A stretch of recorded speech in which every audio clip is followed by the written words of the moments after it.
സമ്പൂർണ്ണ പാർപ്പിട ഗ്രാമം എന്ന ലക്ഷ്യം പൂർത്തീകരിക്കുവാനും കാർഷിക മേഖലയ്ക്കും പശ്ചാത്തല മേഖലയ്ക്കും പ്രാധാന്യം നൽകിക്കൊണ്ട് കാടുകുറ്റി ഗ്രാമപഞ്ചായത്ത് ബജറ്റ് അവതരിപ്പിച്ചു. സമ്പൂർണ്ണ പാർപ്പിട പദ്ധതിക്കായി 3 കോടി രൂപയും പഞ്ചായത്തിലെ സഞ്ചാരയോഗ്യമല്ലാത്ത റോഡുകളുടെ നവീകരണത്തിന് 2 കോടി രൂപയും കാർഷിക മേഖലയ്ക്ക് 2 കോടി രൂപയും നീക്കിവെച്ചുകൊണ്ടുള്ള budget vice president PC Ayyappan അവതരിപ്പിച്ചു. പഞ്ചായത്തിലെ പ്രധാന ആവശ്യമായ ആധുനിക ക്രിമിറ്റോറിയത്തിന് സ്ഥലം ലഭിക്കാത്ത സാഹചര്യത്തിൽ മൊബൈൽ ക്രിമിറ്റോറിയം തയ്യാറാക്കുവാൻ 15 ലക്ഷം രൂപ അനുവദിച്ചു.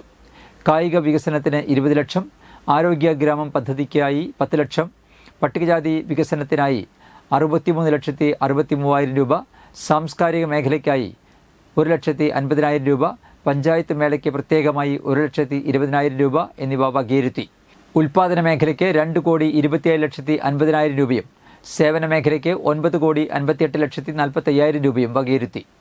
31,63,11,018 രൂപ വരവും 30,37,010 രൂപ ചെലവും 1,26,118 രൂപ നീക്കിയിരിപ്പും പ്രതീക്ഷിക്കുന്ന ബജറ്റാണ് വൈസ് പ്രസിഡന്റ് PC അയ്യപ്പൻ അവതരിപ്പിച്ചത്.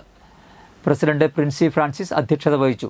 സ്ഥിരം സമിതി അധ്യക്ഷന്മാരായ P. വിമൽകുമാർ, രാഖി സുരേഷ്, മോഹിനി കുട്ടൻ, പഞ്ചായത്ത് അംഗം Molly Thomas, secretary AV Anupama തുടങ്ങിയവർ സംസാരിച്ചു.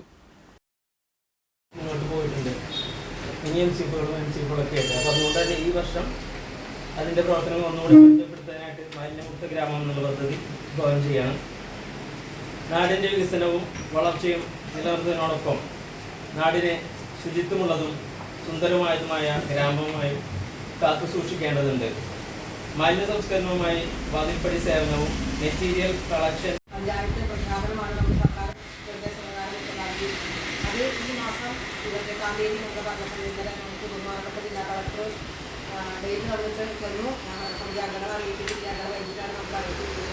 28-ാം തീയതി രാവിലെ തന്നെ നമ്മുടെ പഞ്ചായത്തിൻ്റെ MCF-ൻ്റെ നിർവഹിച്ച MCS-ൻ്റെ ഉദ്ഘാടനവും മാലിന്യമുക്ത പഞ്ചായത്തായിട്ടുള്ള പ്രഖ്യാപനവും നമുക്ക് നടത്താനുള്ള സാഹചര്യം വന്നിട്ടുണ്ട്. അതോടൊപ്പം തന്നെ പറയുകയാണെങ്കിൽ ജില്ലയിലെ 56 പഞ്ചായത്തിൽ